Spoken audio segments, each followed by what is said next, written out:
Israeli President Shimon Peres said Thursday that peace could exist between Israel and the Palestinian Authority within months, the Associated Press reports. Ignoring the slow burn of criticism in Israel's Hebrew language press that an Israeli president is supposed to avoid politics, especially matters of potential controversy, and serve in a purely ceremonial capacity, Peres said an Israeli-PA peace accord could be reached before September.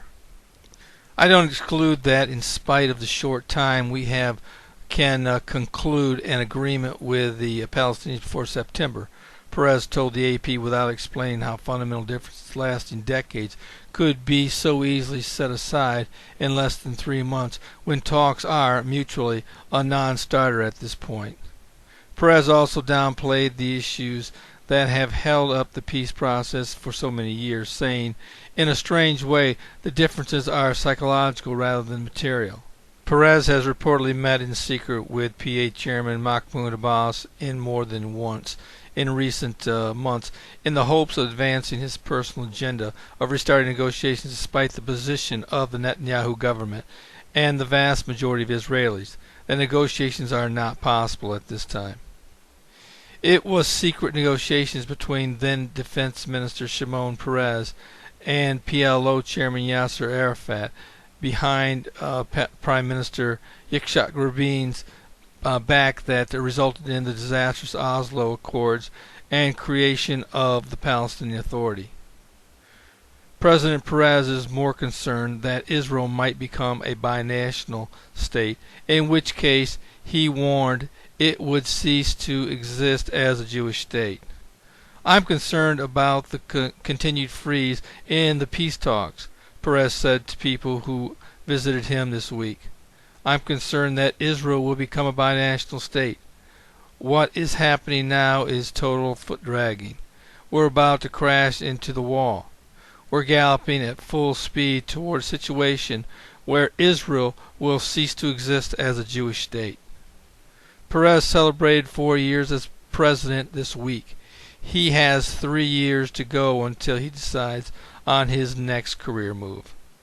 But people who met him this week found the president's mood far from festive.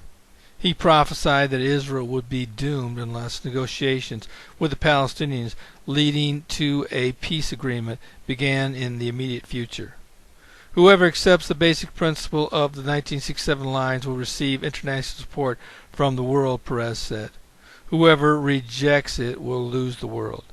He was referring to Prime Minister Benjamin Netanyahu's vehement objection to starting peace talks on the basis of the 67 lines, which he called indefensible in both the Knesset and the U.S. Congress. But Peres continues to reject the advice of friends and various political figures that he come out openly against Netanyahu's position. I'm not the head of the opposition, I'm the state president, he repeatedly tells them. Peres also voiced fear that Israel might be subjected to economic boycotts and sanctions. There's no need for boycotts, he said.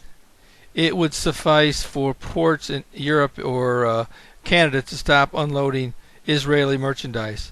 It's already beginning.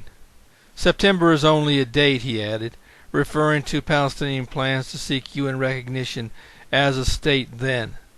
The question is, what will happen before and after? September may only be a date, but it looks to be one of the most dramatic dates in Israel's history. Israeli President Shimon Peres has stated that he believes peace could be reached before the September date, however, at what cost? Frankly, I do not see the peace that the Antichrist will bring arriving until after the rapture takes place. It is my belief that Satan is not aware of the day that he is living in, no more than he was aware of why Jesus came 2,000 years ago. Once this monumental event takes place, the Holy Spirit will no longer be holding back the Antichrist appearance. It will be at this time that Satan will choose his Antichrist and false prophet. This will be the time that the Antichrist will rise and bring peace. Until that day, peace will continue to be just out of the reach of mankind. Certainly it is possible that a temporary peace and creation of a Palestinian state could take place before the rise of the Antichrist. However, when the Antichrist does rise, he will change the world forever. And through his policies he shall cause craft to prosper in his hand. He will change times and laws. By peace he shall destroy many, and he will devour the whole world. This is Terry Malone with the Calvary Prophecy Report.